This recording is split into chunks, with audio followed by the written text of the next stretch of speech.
Hey there, it's Jenny McGarvey, and I am here with you today to share how I planned this week in my Happy Planner Memory Planner. As you can see, there's last week, lots of different shades of blue, and then something that I punched in and added to the pages. And now we are going to flip forward and go to the first week in June. That's absolutely crazy that we're talking about June, but what's even crazier is that we are way past June. As you can see, I've already printed my photos and I used my Canon selfie printer, and I have a video from last year, 2016, in like June or July if you want to see that process of how I do it. It's a short, simple video just sharing how I do it. Now I'm going to place the photos in the corresponding boxes to the day, so in the column of the day that it transpired. Now, most of the time, that works for me an overwhelming majority. Every now and again, when something's not really particularly important to the particular day, I will move it over if I need to based on design, but by and large, they work just fine on the days that they happened. Now, I don't necessarily stick to the time of day, though I try if it works out with the overall design as well. I'm going to use this Tombow tape runner to adhere these down. I like this tape runner because it's very, very sticky. I am very confident it's going to last. There's going to be a lot of good posterity there, and it's really, really easy to use. It glides very smoothly, it's easy to refill, and all those things are very important to me. Now, I like to lay the photos down first because they are the tied for the most important part for me with the actual activities. So I like to lay the photos down because they're a little bit harder to work in since they're bigger. And so that's why I do that. Now I am working with the Gossamer Blue Life Pages kit. I picked this one up, they had a sale, and I just thought it was super cute, and I figured I would give it a try to see if it would work in my memory planner. And guess what? The stuff is adorable and I love it. So just a disclaimer, I'm super excited about it. I'm really glad that I purchased it because I really, really like it a lot. I think it was really fun to work with, and I look forward to doing another spread with it. Now, as you can see, I'm going through the little labels and tags and those types of things and seeing where I can use some of those over here on this left-hand side. I'm layering a couple of items down together in the bottom and then just using one of those labels as an activity sticker as well. So I will write activities and stuff like that on these tags, but I wanted to make sure that they looked good where I was putting them down before I did that. Now I'm just writing on here like what the information about the photo was because this is a holiday. Obviously it's Memorial Day, the first or the last Monday in May. And so I was just writing a little bit about that just to make sure that we had all of the details for that. Now I'm going to continue planning, and I will use this kit and share with you all of these cards. They are so, so, so cute. And when I say that, I legit mean it. Like I really like it a lot. There's some good patterns, there's some good phrases, and it just was a really great kit to work with for this, not only this week, but just in general. It was just really fun and it worked well and had a lot of flexibility. So I'm choosing and setting aside some of the cards that I think that would work really well for this particular page, not only just design-wise, but color-wise, and has kind of the type of thing that I need for a memory planning page, because obviously these cards are designed for Project Life. However, I'm not doing Project Life, so I don't need that type of idea. I need to have a easy way to do this. So I'm also going to use my stickers from the Planner Junkie because they are super easy to use. They are basic and beautiful, and the colors are fantastic. And so I thought that they would pair really, really well with this kit because I'm not working with specific stickers like from Gossamer Blue. So I figured that these would all work really well together. Now I used one of those quarter boxes up in the morning just because I wanted to add the activity. Now I want to share with you a little secret that for me about using chipboard.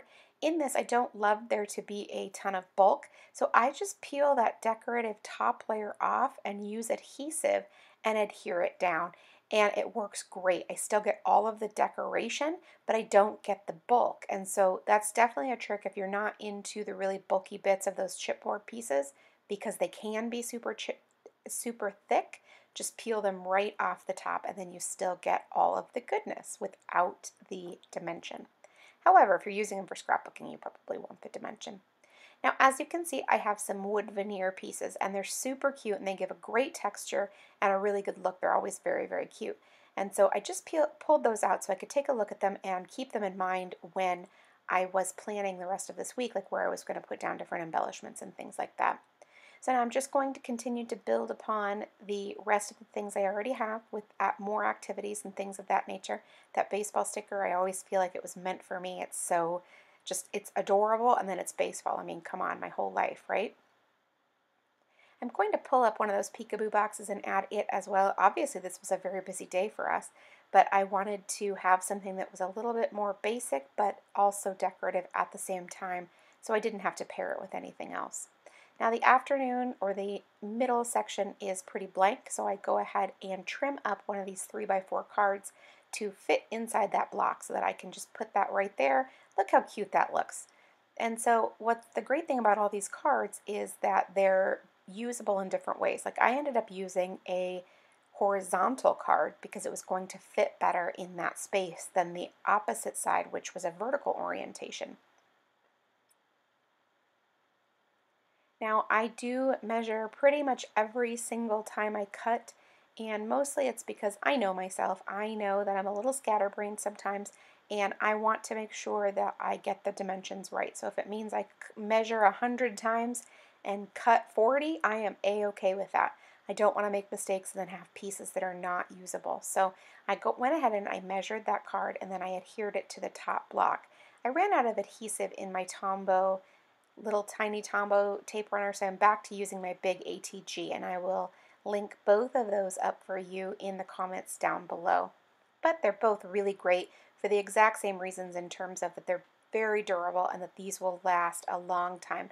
Now obviously the Scotch one is nowhere near as portable and not as easy to use, but it has a lot of really great qualities. It's really, really inexpensive, like the refills and stuff, so it's definitely a good choice. Now I'm going to just continue working. I'm adhering a little label, and then on top of it I'm going to put this little wood veneer banner. This is all just for decor. I don't need it for the actual plans or anything like that, but I like to add a little bit of here and there, just decoration, because this is like a scrapbook for me, and I think that's really fun too. Now I'm just using these quarter boxes, these little appointment boxes from the Planner Junkie, and I like to alternate the sides that the color goes on. I just feel like that's really fun and gives it a little bit more playfulness than if I just lined them up straight, and I just really like the way that that looks in the end. Now again, I'm not sticking to a really super tight color palette. It's a little bit more broad because I'm working with a kit, and sometimes kits come with a whole myriad of colors, so I just like to lend myself to that and work within those parameters. Now as you can see, I've pulled out a stamp, and I'm going to go ahead and put it on the round stamp block from Sweet Stamp Shop, and then use my VersaFine ink to ink that up and have it right there at the top by that photo. And then again, if you look at the photo, we have the stamp, and then we have that little label. So we have all three of those little items together, and the number 3 type things together in that cluster just makes it very visually pleasing. Now I'm going to pull out the other side of the layout because I'm finished working by and large on the first half. And so now, as you can see, I have not adhered my photos, but I do need to do that, and I will be using the Scotch ATG gun to go ahead and adhere those down. And I'm not really overly concerned if they are an exact match in the lines. As far as I'm concerned, the lines are a guideline and they're fun to stay within and help with the overall planning process, but it doesn't bother me if I'm a little bit outside the lines or anything like that. So now that I have all of my photos adhered, I can continue on with the planning and adding any decorations that feel necessary as well. So I'm just going to go through my Planner Junkie stickers, and when I tell you that I love the colors, I really genuinely love the colors. So that light pink, it just matches this kit perfectly. And there you see again, I'm going to peel the top layer of that chipboard right off, and then use my adhesive to adhere it down right there next to that label, because I feel like they all sort of go together and it's going to create this really great cluster. I'll come back to that a little bit later. I'm going to leave it like that for now, just because sometimes I need to sit on these things and think about where to take them next. Now I'm going to use a couple of these puffy arrows just as little bullet stickers for activities. I'm not 100% in love with puffy stickers in this memory planning because I don't like the bulk, but every now and again they're just too irresistible and I have to use them. So in this case, it was definitely true because they're just so stinking cute.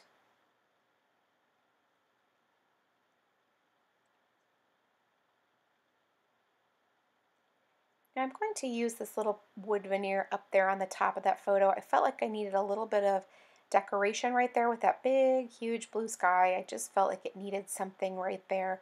I wasn't 100% sure, but that little tab really does it and fits really well. Now sometimes with these labels you'll get really long rectangular ones, and they're great, they're wonderful, but they don't necessarily fit with the vision that you have for your project. And so I like to cut them and then use the other half later, so I save them. And so then right there I was able to have it sit flush with the photo. It wasn't overlapping or anything like that. And then when I pulled out that smaller one, I was able to have it sit right in the center. And so they just go together really well like that. So now I'm just writing my activities on top of the little labels that I adhered, and then that way I am able to work with Friday as well. Now look at that, we're getting very close to being finished in terms of the overall design, and I'm really excited about this because it's coming together. It's got that sort of eclectic look that I love, and look at that, a little wood veneer heart to go with that. Now do you see my three little embellishments right there in that cluster, and how now I feel like it looks a lot more finished and polished now that I have that right there. Now I'm going to work with this little rectangular sticker, but I feel like I'm not quite finished. So I'm going to continue pulling out stickers and things to finish up for the Saturday. Now I'm also going to use this half box sticker, and then on top of it I'm going to layer the baseball sticker. I love the baseball stickers alone, and they're perfect like just for something short that I need to write, but if I have more details, I love to pair them with these quarter boxes, or half boxes, excuse me, because then I'm able to write a lot more information but still have all the cuteness and use that baseball functionally as well. So now here's another example of how I like to trim the little edge off of those label stickers just to have them sit flush across the edge and just really look neat and tidy right there. Now, one of my favorite ways to use the little teardrop stickers is to have them sit flush right next to another sticker, and I can write, say, the time on there, or if I need to write something like snacks or something like that, I can do that, and then it saves a little bit of room on the original sticker. So I will often use my little teardrop stickers like that. And I love this little sheet. It's just so colorful and fun, and for me, it's just really cheerful. Makes me very happy to have such pretty colors to work with.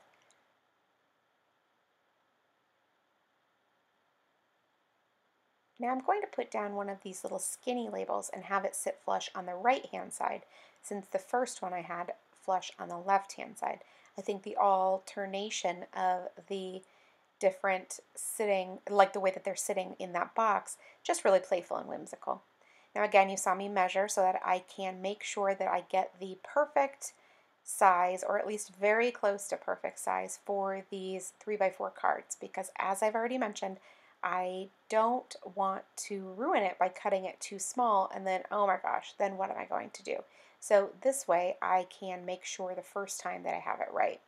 Now, let's be clear, I would figure something out if I cut it wrong. I would make it work a different way. However, if I don't have to, that's even better. So now I'm loving these, covering these full boxes, because then they're looking full, and it's giving a really cheerfulness and playfulness to this particular week. And that one that I just put down on Sunday, what I like about it a lot is that it really gives the overall color palette and ties all of these different colors that I've been working with all together. Now I'm just going to add some journaling lines. I'm getting close to being finished, and this time I'm going to use these Tombow twin tone markers, and I'm going to use the green to draw the actual journaling lines. And I didn't have any more plans or photos that I needed to put in these two bottom boxes, so I had left them both blank purposely for the express purpose to add journaling right here. I don't necessarily have to add a ton of journaling, but I do like to add a couple of things here and there just to make sure that I've got it all taken care of. So now I'm going to use the finer tip on this pink to write out all of the text. And I love for this time using the different colors. I normally am kind of stuck on the black, but I thought it would be a fun change to use the different colors. So then I will finish up my journaling, and I'm pretty much set then, aside from just a little bit here and a little bit there. Thank you so much for stopping by and watching my video. I really do appreciate it. If you enjoyed the video, please leave me a thumbs up. And if you have any questions, leave it in the comments box below, and I will do my very best to get back to you. Thank you so much, and make it a great day.